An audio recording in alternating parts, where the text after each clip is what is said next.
Հարգելի բարեկամներ, մասնագետ on-line-ն է Շանթի ուղիղ եթերում, ես Դավիթ Պետրոսյանն եմ, բարև ձեզ,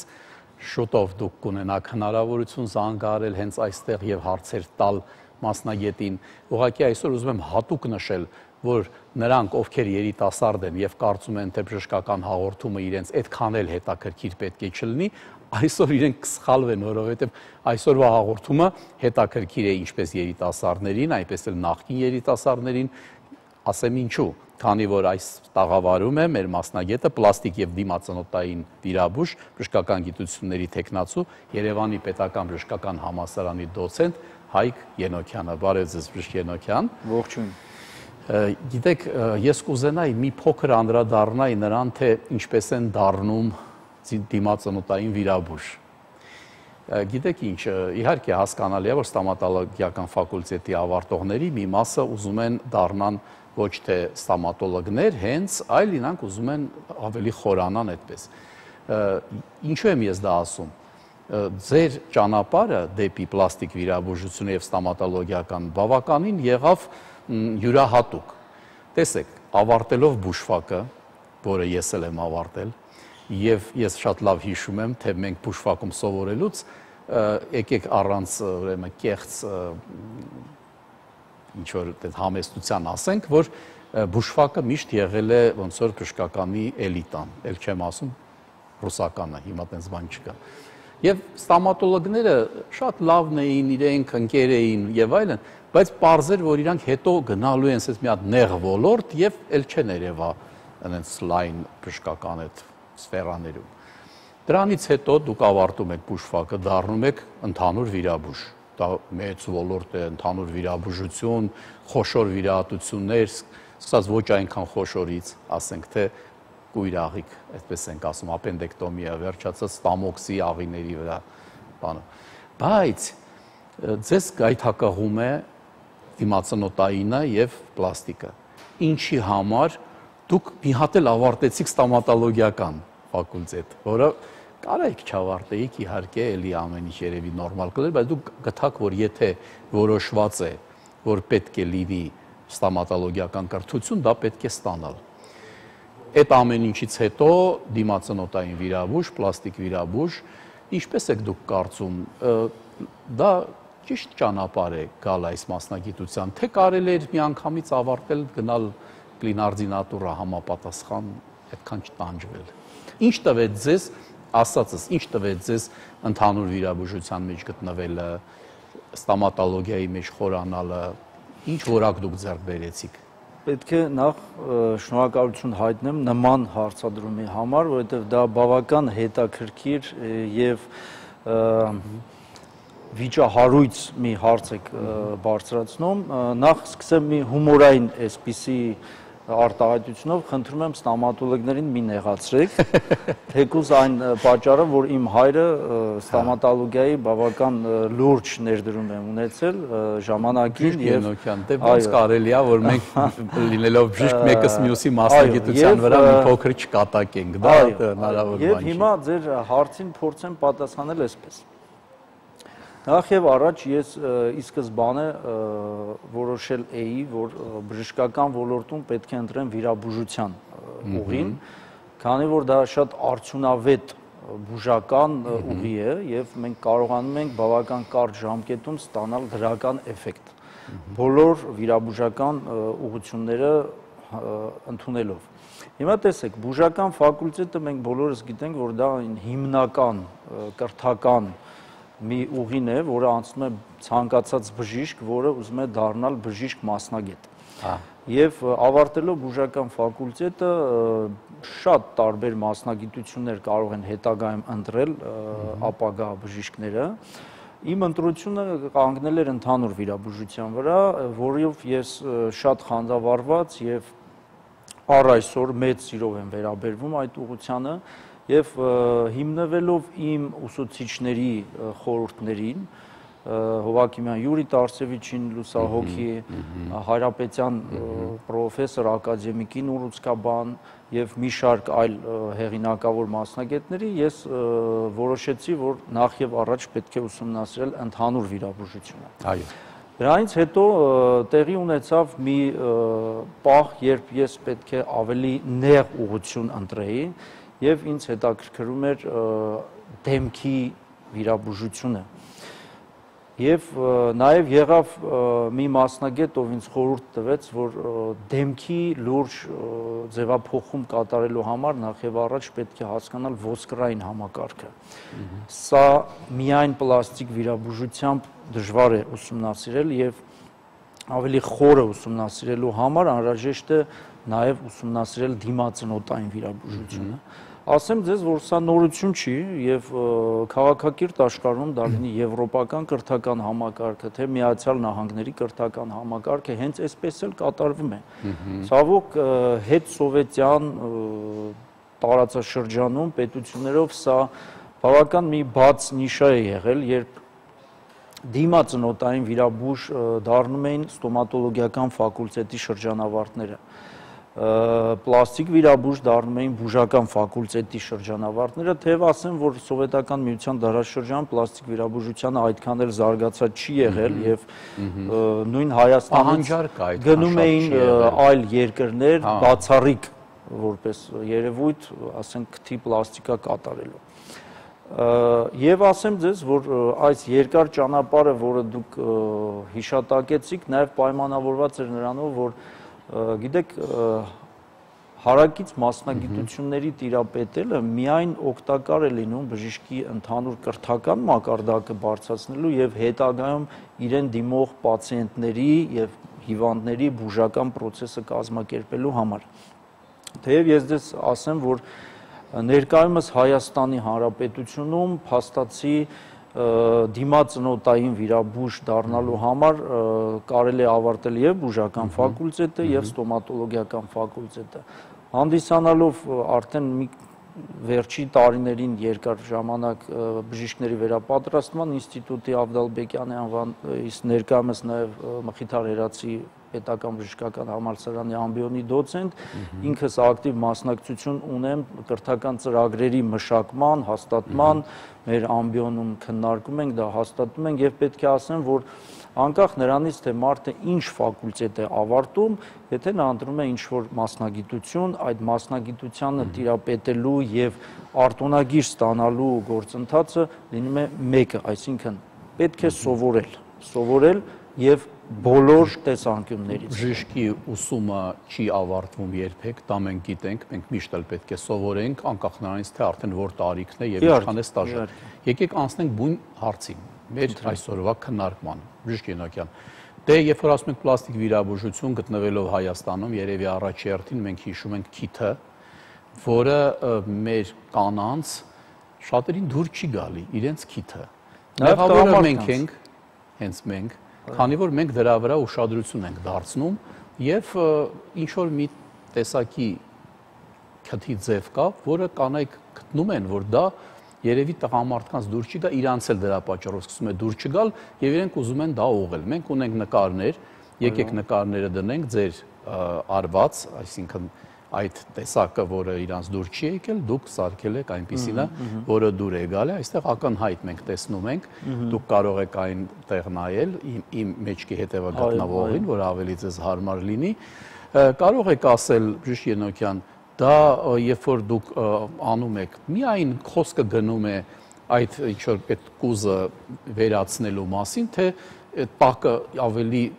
մեծ աշխատանքա եւ գիտելիքներ եւ այլն, ասեք, քթի հարցը։ Տեսեք, շուրջ 16-17 տարի է ես զբաղվում եմ քթի պլաստիկ վիրահատություններով, նու եւ ոչ միայն, բայց կարող եմ ասել հետեւյալը. ինչքան ավելի շատ եմ ես ուսումնասիրում այս օրգանը, այնքան ավելի հասկանում եմ, որ այս դեպքում ուղղակի ճճացող սա դեպք է, այսինքն ակնհայտ ոչ մասնագետը կարող է տեսնել, որ ինչ-որ ձևի մեղադրել այս անձնավորությունը։ Արտահայտություն ասեմ, կան քթեր,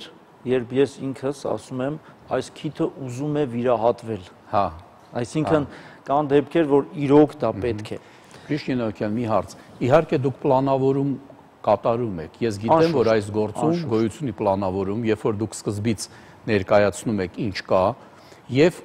պացիենտին ասում եք, այ այսքան ստանում եք դա նկարի վրա կոմպյուտերային տեխնոլոգիաներով եւ ասում եք, ես կկարողանամ այսքանը անել, չէ՞։ Չէ՞ որ պացիենտը կարող է բերել ձեզ Անժելինա Ջոլիի նկարը եւ ասի բժիշկ ջան, ես կուզենամ ինձ հենց այսպես սարքես։ Շատ հաճախ այդպես է լինում է։ Ասեմ ձեզ, ուրեմն տեսեք, սա մի վիրաբուժության ոլորտ է, որը ունի շատ նուրբ պահ,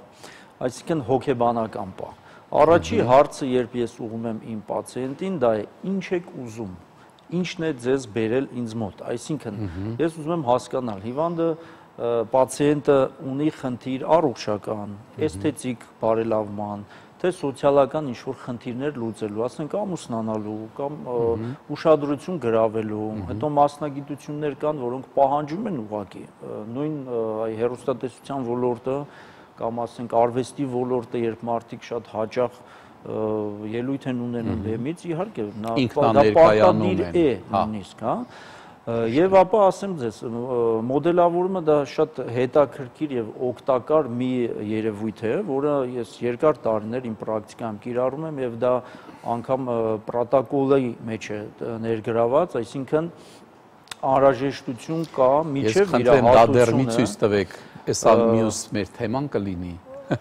Անհրաժեշտություն կա միջև վիրահատությունը հասկանալ, որպեսզի ճիշտ ընկալել, թե ինչ է ակնկալում ձեզ դիմող պացիենտը։ Դրանից հետո կշռադատել ինչքանով է դա իրատեսական, նույնը բացատրել պացիենտին եւ եթե դա իրականացվող է, ապա ինչու ոչ։ Ես շատ հաճախ լսում եմ արտահայտություններ, դե Աստված ինչպես ստեղծել է բնությունը, ինչպես ստեղծել է, համամիտ եմ։ Սակայն ներկայիս մարդը ունի իրավունք, այո, եւ ունի իրավունք, ինչպես ռուսերեն են ասում, совершенство не знает границ։ Այո, нет предела совершенства։ Այո, կատարելությունը սահման չունի եւ մենք փորձում ենք գրագետ ձևով դա իրականացնել։ Բժիշկ Ենոքյան, մի քիչ ասենք մարմինը, եթե պատկերացնում եք, մի քիչ ներքև իջնենք, որովհետեւ այստեղ արդեն խոսի ձեր ընդհանուր վիրաբուժության փորձը, դա մամոպլաստիկան է։ Այ ասեք ինձ, անverջ լսում եմ, որ կանայք չգիտես ինչի ուզում են ունենան շատ մեծ կուրծք։ Բայց ինձ թվում է, որ դա, չգիտեմ, ինչ որ միֆ է, թե ինչ է, որովհետև շատերը այդքան է շատ չեն, որոնք ուզում են հենց ընդգծված մեծ լինի։ Ձեր պրակտիկայում մամոպլաստիկան ինչ է, դա միայն մեծացնելն է, թե ինչ որ այդտեղ ուրիշ ձևի պահանջարկներ են։ Իհարկե ոչ, ասեմ ձեզ, որ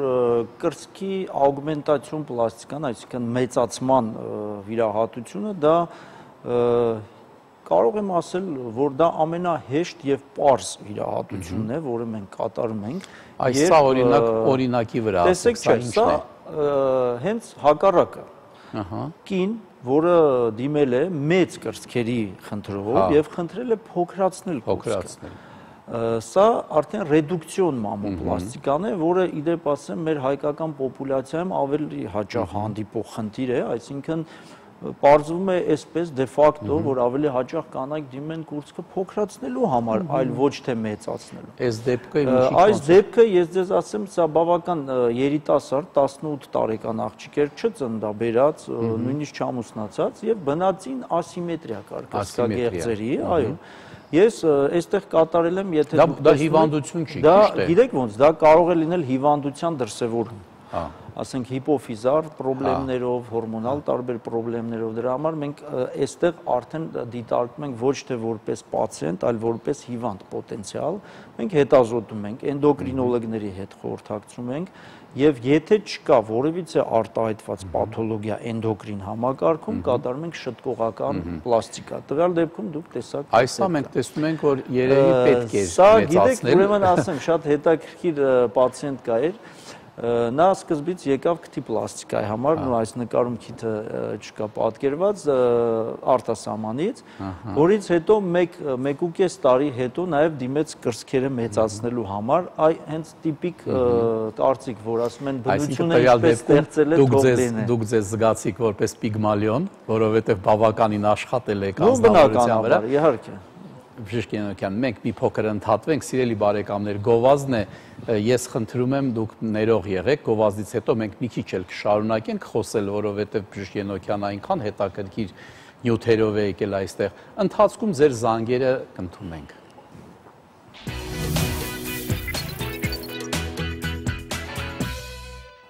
Շարունակում ենք մասնագետ on-line-ը, տաղավարում է պլաստիկ եւ դիմացնոտային վիրաբույժ, բժշկական գիտությունների թեկնածու, Երևանի Պետական բժշկական համալսարանի դոցենտ Հայկ Ենոքյանը, ինչքան ես գիտեմ, դուք հիմա ակտիվ գործակցում եք Նաիրիում, Նաիրի բուժկենտրոնում դուք սկսել եք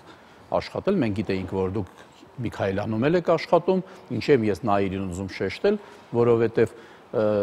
եթե մենք վերցնում ենք, որ դիմացնոտային վիրաբուժությունը որոշ չափով վերաբերվում է գեղեցկացմանը, ուրեմն գեղեցիկ հիվանդանոց թող չնեղանան ոչ մեկ, բայց դա ունի նշանակություն։ Մենք զանգ ունենք, լսում ենք։ Հալո։ Հա, ինչ-որ զանգը, հա, զանգը չկա։ Լավ, շարունակենք, որ այդպես է։ Մյուս նկարը մեր, խնդրում եմ ներկայացնենք, մեր, հա, այս է, ահա, մենք հիմա արդեն հասանք մի քիչ ավելի, այսպես կոչված Ուրեմն տեսեք, այս նկարում պատկերված է մի տղամարդ, որը եղել է բավական ծանր քաշային, հատուկ դիետաների օգնությամբ նա կարողացել է լուրջ քաշ իջեցնել, որից հետո առաջացել է ավելցուկ մաշկային ծալքեր, որովայնի շրջանում տեսնում եք ոնց որ 3 որովայն լինի, ինչպես նաև կրծքերի շրջանում դուք տեսնում եք, որ տղամարդուն ոչ բնորոշ կրծքագեղձի ֆորմա նույնը լինում է կանանց մոտ եւ մենք այստեղ համակցված վիրահատություններ դուք այստեղ եւ մամոպլաստիկա եք արել եւ աբդոմինոպլաստիկա, այսինքն որովայնի առաջային պատի էսթետիկ շտկում, ճարպերի հեռացում, որոշ դեպքերում պորտի վերատեղադրումով, նու տվյալ դեպքում զուգակցված կնոջ մոտ արդեն ռեդուկցիոն մամոպլաստիկայով։ Հաջորդ նկարի վրա պատկերված է։ Ես այսպես ասեմ, ասենք թե մինչև վիրահատությունը ես կասեմ, որ 30 անց կին կընդհանրեի ես, իսկ արդեն վիրահատությունից հետո 20-25-ի մեջ։ Պատկերացրեք, որ այստեղ մենք զուգակցում ենք ոչ վիրահատական մեթոդները վիրահատականի հետ, տվյալ դեպքում կատարված է լիպոսակցիա կոչվող վիրահատությունը, այսինքն փոքրիկ անցքի միջոցով, հատուկ սարքով մենք արտածծում հեռացնում ենք ուրեմն ավելորդ ճարպը եւ դրանով իսկ կարողանում ենք ստանալ կոնտուրային մոդելավորում։ Նու շեշտեմ, որ սա նիհարելու կամ քաշ իջեցնելու մեթոդ չէ, այլև ուրվագծերը վերականգնելու ավելի շատ էսթետիկական է։ Իսկ քաշը իջեցնելու հետ կապված մենք համագործակցում ենք դիետոլոգների հետ, ինչպես նաև շեյփինգի մասնագետների հետ, այսինքն դա բավականին լուրջ համալիր է։ Նիհարելը դա մի բանով երբեք չի ստացվում։ Այո, այսինքն այս գործընթացում իր դերակատարումը ունի նաև պլաստիկ վիրաբույժը։ Եկեք զանգը ընդունենք, բժիշկ Ենոքյան, լսում ենք ձեզ։ Բարև ձեզ։ Բարև ձեզ։ Կներեք, մի բան հարցնեմ։ Հայաստանում հիմա անում ենք ականջի հետ կապված վիրահատություններ եւ հետ վիրահատական ինչ բարդություններ կարող ենք սպասել դրա հետ կապված էլի։ Եթե կարելի է մի քիչ կոնկրետացնեք, ականջը ինչ խնդիր ունի, ասեք։ Ականջը, այսինքն հեռու լոշտակության հետ կապված խնդիրը կարգավորելու համար ձևը չի փոխվում։ Բարի, իհարկե, այդ վիրահատությունները։ Խնդրեմ։ Ձեր շնորհակալություն հարցի համար, իհարկե կատարվում են նման վիրահատություններ, սրանք կոչվում են օտոպլաստիկա եւ լոշտակության հետ կապված վիրահատությունները շատ արդյունավետ են, մինիմալ տրավմատիկ, այսինքն պացիենտը եթե տեղային անզգայացմամբ են կատարում նույն օրը վերադառնում է տուն, եթե ընդհանուր անզգայացմամբ ընդամենը 1 գիշեր է մնում ստացիոնարում, սա շատ արդյունավետ եւ լայնորեն կիրառվող վիրահատություն է, ընդ որում ասեմ ձեզ, որ 5 տարեկանը լրացած երեխաներին արդեն կարելի է կատարել լոշտակության շտկող վիրահատություններ։ Բժիշկ Ենոքյան, երբ որ մենք ասում ենք դիմացնոտային վիրաբուժություն, մենք չենք կարող շրջանցել իմպլանտացիան, որը այդ պահը, երբ որ ոսկրի մեջ տեղադրում են այն մասը ատամի, որը փոխարինում է ոնց որ արմատը, որի վրա հետո դնում են դրսից երևացող աբատմենտ, այսպես ասածը, ես էլ արդեն գիտեմ մի քիչ այդ ամեն ինչը, այ կարող եք ասել այդ հարցում դուք ես գիտեմ որ անում եք, բայց կարող եք ասել օրինակ ինչ մեթոդեր դուք օգտագործում եք, մեկ լսում ես որ մի օրում կարելի է ամբողջը դնել, ես չեմ ուզում դնել կասկածի տակ այդ ասածները, բայց ամեն բժիշկ ունի իր ձևը, որ ինքը կարող է։ Այ հիմա կարող եք ասել տվյալ դեպքում։ Տեսեք, ուրեմն ատամնային իմպլանտացիան դա տրադիցիոն զբաղվում են դրանով ստոմատոլոգները եւ պետք է ասեմ, որ վերջի տարիները ի ուրախություն մեր ազգաբնակչության դա շատ լայն տարածում ստացավ, թեև պետք է ասեմ, որ տարիներ առաջ այդ գործով զբաղվում էինք ընդհանրապես շատ քիչ մասնագետներ եւ ապա այսօր լայնորեն դա կիրառվում է եւ նա շատ լավ մեթոդ է։ Ուղղակի պետք է ինչպես եւ ցանկացած այլ բուժական մեթոդ խիստ հետևել ցուցումներին եւ հակացուցումներին։ Ասեմ, որ ոչ բոլորին է ցուցված իմպլանտացիան։ Մեկ, այսինքն կան հակացուցումներին, դա շաքարային դիաբետը, մորի ծխողները, այ ցուցված չի, այնուամենայնիվ ուզենալով կատարել այդ պահանջարկը պացիենտի անում են, հետո դրանք ձեզ մոտ հայտնվում են արդեն ուրիշ ինչի ցուցված չի, ուրեմն անելը սխալ է, չէ՞։ Նա հետո պետքա գա բժշկի, հետ պետքա գա, ասեք, դա ոնց է։ Ուրեմն հիմնական խնդիրը այս հարցի շուրջ նա է, որ իմպլանտները խնդրեմ չունեն, այսինքն այսօր Հայաստանում կան դիստրիբյուտորներ ամենատարբեր երկրներում արտադրվող իմպլանտների, խոսքը վերաբերում է տվյալ դեպքում ատամնային իմպլանտներին։ Խնդիրը որպես կանոն լինում է կապված ծնոտի ոսկրի հետ։ Այսինքն, եթե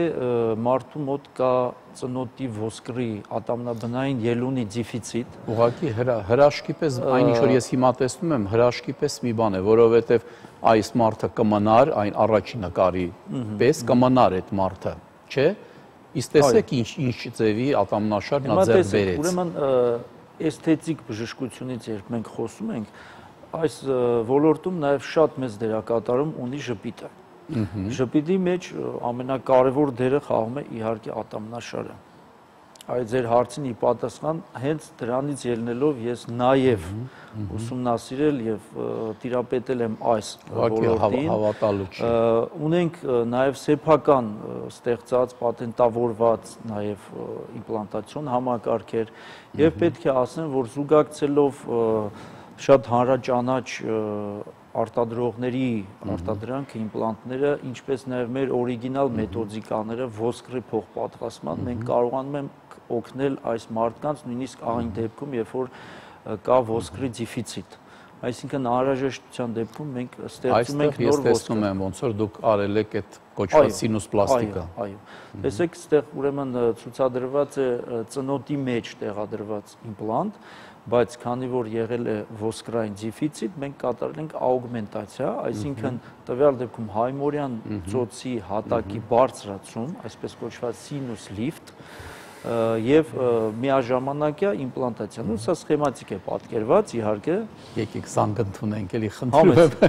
Լսում ենք ձեզ։ Ալո։ Այո։ Լսում ենք ձեզ։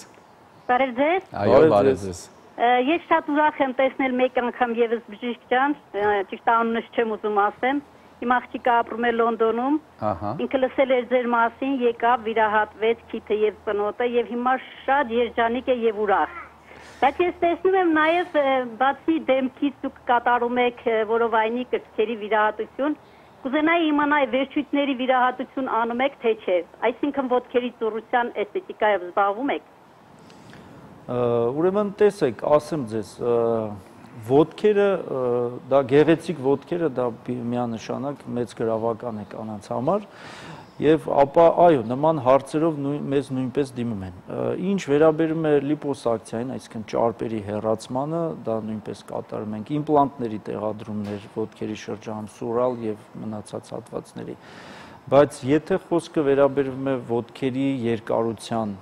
ավելացման կամ ասենք ծուռ ոտքերի շտկման, այս հարցում մենք համագործակցում ենք օրթոպեդների հետ, մասնավորապես պրոֆեսոր Միրզոյանի հետ եւ այո, նույնպես այս կոնտինգենտը մենք ներկայացրել ենք, նույնպես օգնություն ենք մատուցում։ Եթե ցանկանաք, հարգելի տիկին, դուք կարող եք ուղղակի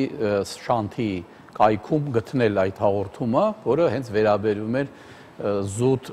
ծայրանդամների ուղղելուն, երկարացնելուն։ Բժիշկ Ենոկյան, եկեք շարունակենք թեման մեր այ հիմա մենք եկանք մի կարևոր բանի։ Այս դեմքի մեկ-մեկ մարդկանց թվում է, որ ուրեմն դեմքն է, դա այն ինչ որ տեսնում ենք եւ ինչ որ գանգ է դրա հետևը։ Բայց այդ գանգը շատ բարդ է, ես հիշում եք մեր անատոմիան ամենաահավորը գանգի դասն էր,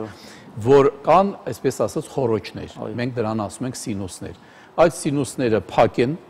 եւ երբեմն այնտեղ առաջանում է բորբոքում, որը կոչվում է սինուսիտ, հայմորիտ կամ ֆրոնտիտ։ Կարող եք ասել, դրանց բուժման մեջ ինչ որ մի նոր բան գոյություն ունի։ Առաջինը մի անգամ բժշկի լեզվով նկարագրեք, այս ինչ են մենք հիմա տեսնում։ Ուրեմն տեսեք, այս պաթոլոգիաներով ի սկզբանե ասեմ զբաղվում են եւ քիթ կոկորտ մասնագետները, լոր մասնագետները եւ նաեւ դիմացնոտային վիրաբույժները։ Ինչ են իրանից ներկայացնում հարկթային ծոցերը, նախ մի քանի նման ծոցեր կան, հայմորյան ծոցեր, երկու կողմը, հա, աչքի տակը կամ այլ կերպ կոչվում են վերին ծնոտային ծոցեր, սինուս մաքսիլարիս, կա ճակատային ծոց, որը ըստ անվանման արդեն պարզ է, որ ճակատի շրջանում է գտնվում, կան էթմոիդալ խորշեր եւ կա հիմնային ծոց, որը գտնվում է գանգի հիմքում, սա ավելի շատ նույնիսկ նեյրովիրաբուժական ոլորտ է արդեն։ Ну տեսեք, ուրեմն տվյալ դեպքում ռենտգեն նկարի վրա պատկերված է աչակողմյան հայմորիտ, եթե դուք համեմատեք ցախի հետ։ Հա, այսինքն այն տեղը, որ մենք տեսնում ենք, տեսեք, բաժակին կա ասեն ջրի մակերես, նույն ձևի բորբոքում հավաքվում է ինչ որ արտադրություն, էքսուդատ, այո, որը նորմայում պետք է դուրս գա էվակուացիայի ենթարկվի։ Այստեղ որն է առողջը, որն է հիվանդ։ Տեսեք, աջ կողմը, որը սև է, դա օդատար առողջ մասն է, ցախ կողմը, որը մոխրագույն է, ամբողջովին լցված է։ Այո, այստեղ մենք ունենք ցախակողմյան հայմորիտ, նույնիսկ էթմոիդիտ, սրա պայմանավորված է նրանով, որ անատոմիորեն լինում է ոչ կատարյալ եւ բնական ֆունկցիան, այդ աերացիոն ֆունկցիան չի կատարվում։ Սա կարող է լինել մի շարք պատճառներից։ Առաջինը կարող է լինել օդոնտոգեն, այսինքն ատամնածին, ոչ ժամանակին կամ ոչ լիարժեք բուժված ատամների պատճառով։ Կարող է լինել հետ վնասվածքային, ասենք ավտովթարից կամ այլ, ասենք այտոսկրի կոտրվածքից ոչ լիարժեք բուժված։ Կարող է լինել քթի միջնապատի ծռությունից, հա, օրինակ, քանի որ ես կատարում եմ ռինոպլաստիկ վիրահատություններ, ես նաև պարտավոր եմ շտկել ֆունկցիան, ոչ թե միայն էսթետիկան, եւ զուգահեռ այս վիրահատություններին, եթե պացիենտի մոտ հայտնաբերվում է շնչառական ֆունկցիայի խանգարում, մենք ախտորոշում ենք, տեսնում ենք, եթե կա ծուր միջնապատ, դա շտկում ենք, եթե կա հարակից ծոցերի բորբոքային process, միաժամանակյա կամ ըստ հերթականության մենք սկզբից բուժում ենք այս խնդրեմը, հետո նոր կատարում ենք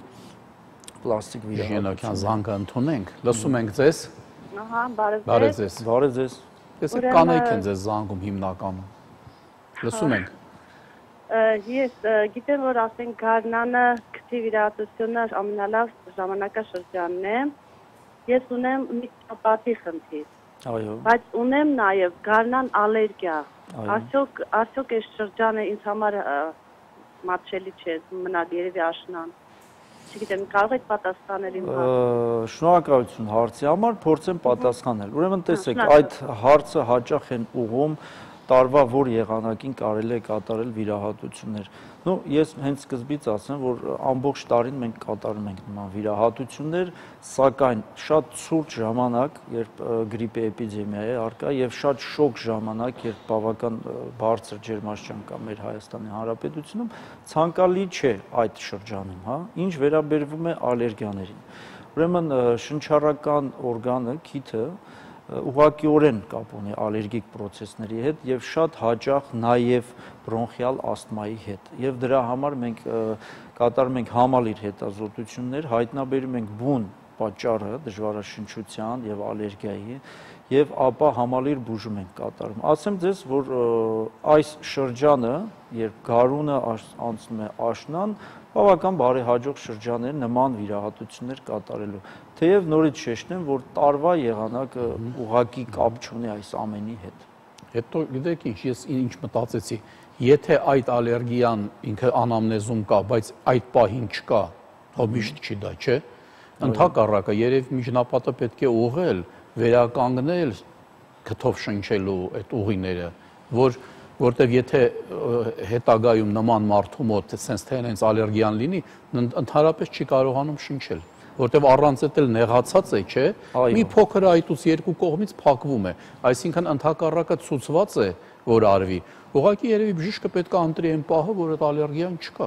Հիմա տեսեք, ուրեմն ասեմ ձեզ, շնչառական ֆունկցիան ինքնին չափազանց կարևոր է, ես հաճախ պացիենտներին ասում եմ, մարդը կարող է 40 օր հաց չուտել, կնիհարի, բայց չի մահանա։ Մոտ 3 օր կարող է ջուր չխմել, շատ ծանր կտանի, բայց չի մահանա, բայց եթե 3 րոպե չշնչի մարդը միանշանակ դա լավ ավարտ չունենա։ Հետևաբար շնչառական ֆունկցիան շատ կարևոր է։ Իսկ ալերգիան ինքնին որպես երևույթ դա շատ տարածված է ներկայիս մեր երկրում եւ ընդհանրապես աշխարհում, պատճառները բազմապիսի են եւ բազմազան, որոնց թվում նաեւ կա քթի եւ քթի հարակից ծոցերի պոլիպոզ ախտահարումը, որի շտկման պարագայում մենք կարող ենք ստանալ ալերգիայի պրակտիկապես բուժում։ Շիշինոկյան եւս մի գովազդ մենք պետք է ունենանք։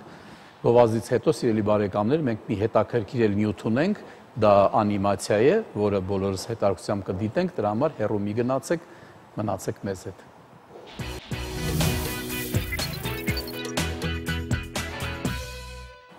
Սիրելի բարեկամներ, շարունակում ենք մասնագետ on-line-ը, զանգուն ենք, լսենք։ Ալո, բարև ձեզ։ Բարև ձեզ։ Ես հարց ունեմ բժշկին։ Տղաս իտնե շրթունքի վրա հեմատոմա ունի։ Տարել ենք բժշկի, սրսկել են, որ գա ինչ-որ այդ շրթունքի միջոցով թափվի շրթունքի վրայից, բայց չի օգնել։ Հիմա դուք կարող եք օգնել մեզ։ Կասեք, քանի տարեկան է ձեր տղան։ 30։ Ենթադրում եմ, որ հեմանգիոմայի մասին է խոսքը, դա ուրեմն բարորակ նորագոյացություններ են, անոթների մի կծիկ, որը կարող է տեղակայված լինել մարմնի ցանկացած հատվածում, դրա բուժման մի քանի եղանակներ ունենք, վիրաբուժական, սկլերոթերապիա, լազերային թերապիա, խնդրեմ, դուք կարող եք զանգահարել, գալ, պայմանավորվենք, կնայենք, փորձենք ձեզ օգնել։ Սիրելի բարեկամներ, ես ուղղակի ուզում եմ հիշեցնել ձեզ, որ իհարկե զանգերը շատ են այսօր, միշտ շատ են, այսօր ուղղակի անտանելի շատ են, եւ ես ձեզ հիշեցնում եմ, որ հեռախոսի համար ենք մենք տալիս ժամանակ առ ժամանակ, դա բժիշկ Ենոքյանի հեռախոսն է, կոնտակտային, որի դուք կարող եք հաղորդումից հետո արդեն զանգահարել եւ ավելի հանգիստ պայմաններում եւ կխոսեք եւ կբացատրեք եւ կպայմանավորվեք այդ ամենը։ Մի բան էլ հիշեցնեմ, իհարկե դա ավելի շատ վերաբերվում է երևի մեր Սփյուռքի հայրենակիցներին, որոնք բոլորը շանտ դիտում են մեծ հաճույքով, որ դուք իրենց կարող եք տալ ձեր էլեկտրոնային փոստը,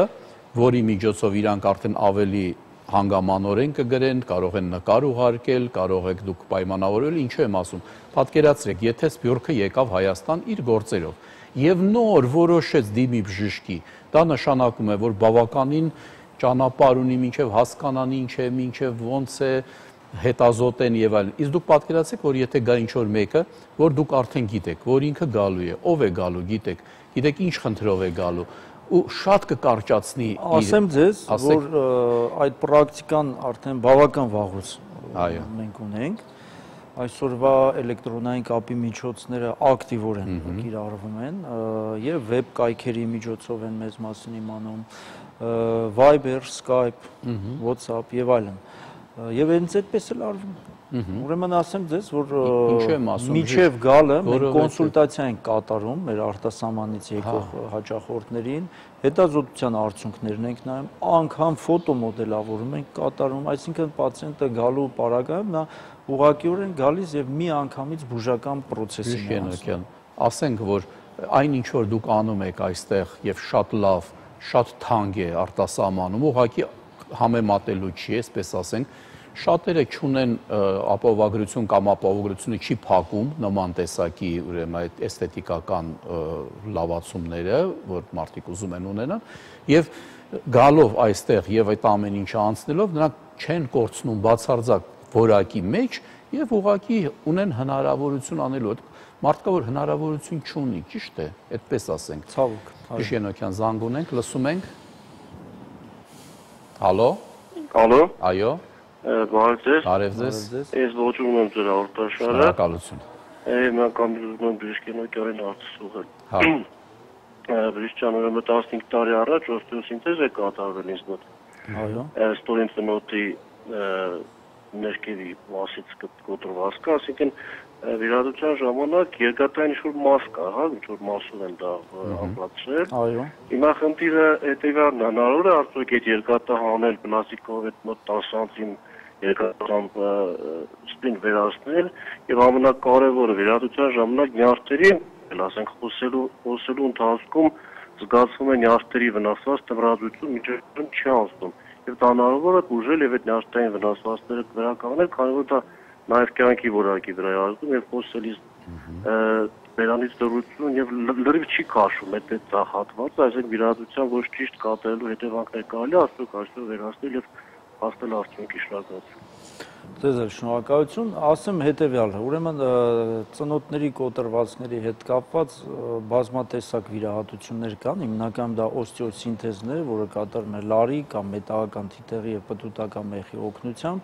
Տվյալ դեպքում ձեր ներկայացրած գանգատը հուշում է այն մասին, որ միգուցե վնասվածքի կամ ձեր ասացի պես վիրահատության ժամանակ նյարդաթելեր են վնասվել։ Գիտեք, պետք է մենք ձեզ հետազոտենք, կատարենք համակարգչային տոմոգրաֆիկ քննություն եւ որից հետո կորոշենք։ Մետաղական կոնստրուկցիաները որպես կանոն հեռացում են այն դեպքերում, եթե նրանք առաջացնում են բորբոքային process։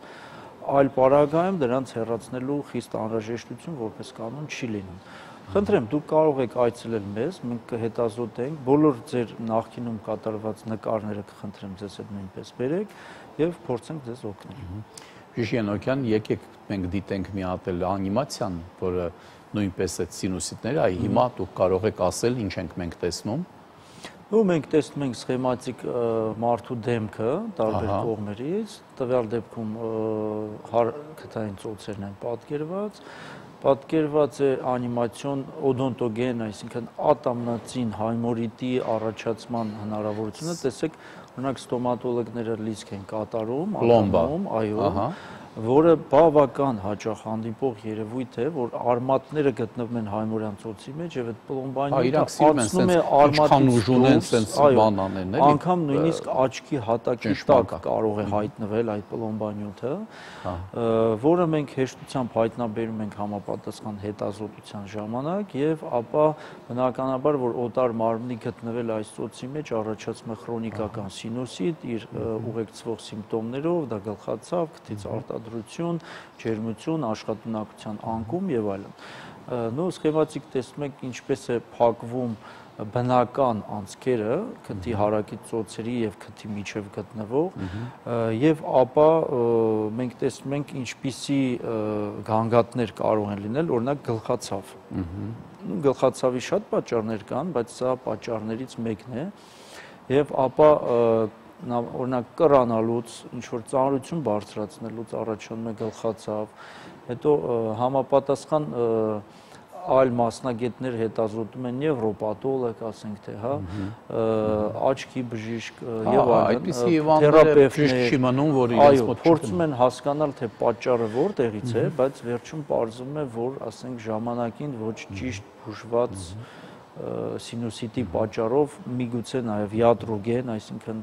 բժշկական մեխկով առաջացած այս պաթոլոգիաները ունեն շատ լավ էֆեկտիվ բուժման եղանակներ, որոնք եւ մեր կլինիկայում մենք իրավունք Զանգանթուն ենք Բրիշկենոկյան, լսում ենք ձեզ։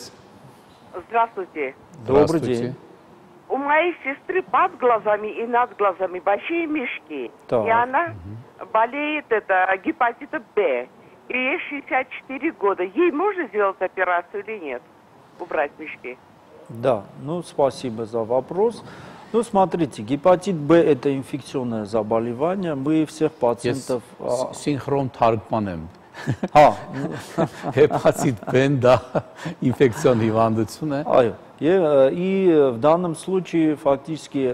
смотрите, мешки под глазами, они могут образоваться в результате гипертонической болезни или же нефрологической какой-то патологии, а может быть просто симптомами возрастных изменений, патологических изменений. Այսինքն աչքերի շուրջ տեղակայված այդ պարկերը կարող են լինել եւ որպես հիվանդության սիմպտոմ, հիպերտոնիկ հիվանդություն կամ երիկամային հիվանդություն։ Ես կարծում եմ, որ մեր հեռուստադիտողը կհասկանա հայերեն, եւ կամ տարիքային մաշկային փոփոխության։ И фактически, смотрите, мы обследуем вашу сестру, решим, есть ли противопоказания к операции. Если никаких системных патологий нету, то можно делать операцию. Ես կարծում եմ, բժիշկ, որ ինքը ստինքյան հեպատիտը չի կարող լինել ցուցում, որ ինչ-որ մի միջամտություն չարվի։ Ուղղակի պետք է դրա մասին իմանալ։ Պետք է հատուկ տես նախապատրաստվել դրան, որ կոնկրետ այս պացիենտից ուրիշ ինչ անցնի։ Ամբողջ հետազոտությունների ցուցակ, որոնք մենք կիրառում ենք մինչև ցանկացած վիրահատություն կատարել, այդ թվում հեպատիտ B, C, անհրաժեշտության դեպքում նաև իմունոդեֆիցիտ, այսինքն վիճ ինֆեկցիան ենք ստուգում եւ այլն։ Եվ ապա նման դեպքում ոչ թե պացիենտի համար է հակացուցված, ուղղակի վիրահատող բրիգադը, վիրաբույժ ասիստենտ եւ պետք է զգուշ լինեն, որպեսզի միամիտ մենք չվարակվենք այդ հիվանդությամբ։ Բժիշկ Ենոկյան, շատ քիչ ժամանակ ունենք, մի հատ զանգ ընդունենք, արագ պատասխանենք։ Լսում ենք ձեզ, խնդրում ենք արագ տալ հարցը։ Ալո, բարև ձեզ։ Ողջունում եմ ձեր հաղորդաշարը, նախագծում մանկաբույժ եմ։ Ուրեմն այսպես մի հարց ունեմ, կրկագեղձի ռադիկալ հեռացումից հետո որքան ժամանակ հետո կարելի է կատարել կրկագեղձի ռեպրոդուկտիվ մամոպլաստիկան եւ եթե այո, արդյոք վերականգնում է նրա ամբողջական տեսքը, նկատի ունեմ պտուկը եւ հարթակային շրջանը։ Շատ շնորհակալություն։ Կատարվել է դեկտեմբերի 3-ին 2014 թվականին։ Շատ բարի, շատ շնորհակալություն, փորձեմ արագ պատասխանել ձեր հարցին։ Ուրեմն տեսեք, ռադիկալ մաստեկտոմիան կատարվում է որպես կանոն ուռուցքային պաթոլոգիայի հետ կապված եւ եթե ամբողջ բուժական կուրսը արդեն ավարտված է քիմիոթերապիա, ճառագայթային բուժում, ապա մենք կարող ենք սկսել վերականգնողական միջամտությունները։ Դա կարող ենք կատարել սեփական հյուսվածքների փոխպատմասման միջոցով, կարող ենք կատարել իմպլանտների միջոցով։ Պտուկի եւ արիոլայի ստեղծումը նույնպես հնարավոր է, այո, դա կատարվում է։ Շատ շնորհակալություն բժիշկ Ենոկյան, մեզ համարյա ժամանակ չմնաց։ Ես ուղղակի ուզում եմ հիշեմ այն դեպքը, որը ինձ ցնցեց, երբ որ դուք ներկայացրեցիք մի վնասիրով որոշ ժամանակ առաջ, երբ որ շատ մեծ վնասվածքով աղջիկը, որի ուղղակի դեմքը կիսվել էր երկու մասի, դուք ներկայացրեցիք, մենք տեսանք, թե ինչ էր տեղի ունեցել ավտովթարի պատճառով, հետո այդ տեսանք այդ անձնավորությունը, մի գեղեցկուհի ներս եկավ եւ եթե թվում էր, թե պետքա ուղղակի ակնհայտ լինի, թե իրեն հետ ինչ է եղել, դա շատ քիչ էր երևում։ Այսինքն հիմա այդ դեպքով կարելի է ուղղակի դատել, թե անցած ճանապարհը վիրաբույժի նա ինչ հնարավորություններ ունի, ես կարծում եմ, որ դուք շատ ճիշտ ձևի ամեն ինչ կազմակերպեցիք սկզբից, որ եղաք վիրաբույժ, հետո ստոմատոլոգիա եւ հետո դիմացանոթային, այսինքն չկա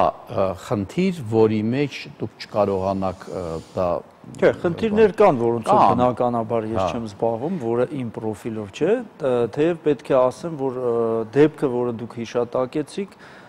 բոլորովին վերջերս մոտ երևի մի շաբաթ առաջ այդ աղջիկը ունեցել է բալիկ։ Շնորհավորում ենք բոլորս, սիրելի բարեկամներ, շնորհավորենք, տեսնում եք հրաշքներ են գործում բժիշկները, շնորհակալություն, ստեսություն, մի հիվանդացեք։